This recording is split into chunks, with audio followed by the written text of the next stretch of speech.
Ибн Усаймин айтады, Аль-Усаймин айтады, фаин қала қаил, яғни бұл мәселе Алла тағаланың истауасына қатысты айтады.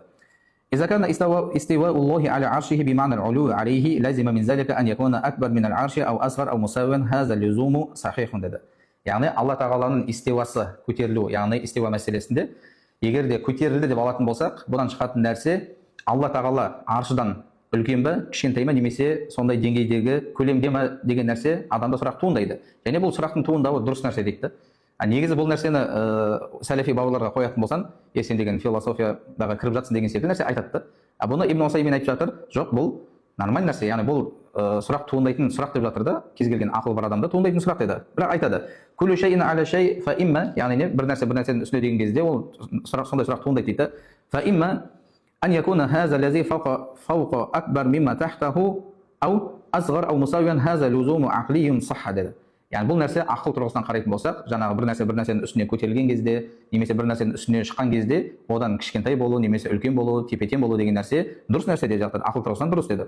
Кейін айтады, фажауабуху, бірақ оның жауабы қандай? Ан юқала ла райба анна Аллаха акбар минал арш ва акбар мин кулли шей. Бұл жерде ешқандай күмән жоқ деді, расында Алла тағала аршыдан үлкен деп жатыр да. Яғни Алла тағала аршыға, яғни Алла тағалаға бұлар не істеп жатыр? Усаймин көлем беріп жатыр да. Алла тағаланың көлемі аршыдан үлкен деп жатыр да.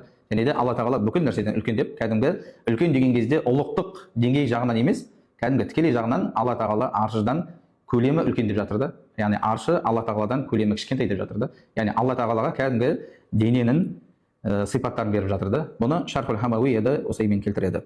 Және де енді бұған қатысты имам Ахмадтың сөзін Абдул Вахид ат-Тамими аль-Хамбали 400 жылдары өмір сүрген айтады. Ва анкара аля ман яқулу бил жисм деді. Ал имам Ахмад болатын болса, имам Ахмадтың ақидасын баяндаған кезде айтады, имам Ахмад Алла тағала бір дене болу деген нәрседен қайтарған деді, өйтіп айтпады деді имам Ахмад. Ол нәрсені айтудан қайтарды деді. Ва қала айтты, иннал асмаа махузатун би шариа вал луга деді.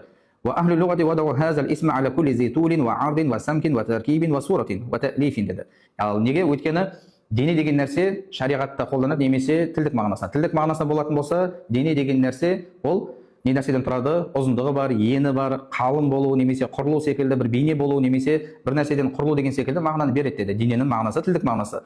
Валлаху тағала хориджун ан залика куллихи. Ал Алла тағала болатын болса, бұның барлығынан пәк деп жатыр. Тілдік мағынаға дене Алла тағалаға жүрмейді деп жатыр да. Ал бұл мағынаға Усаймин болатын болса, кәдімгі тікелей мағынада Алла тағалаға көлем секілді манағы имам Ахмад қайтарған нәрсені бекітіп жатыр. Бұл болатын болса, әлбетте біздің жалпы әхлі суннаның имамдарының ақидасына сай келмейді. Соның ішінде имам Ахмадтың өзі ол нәрсені қайтарып жатыр.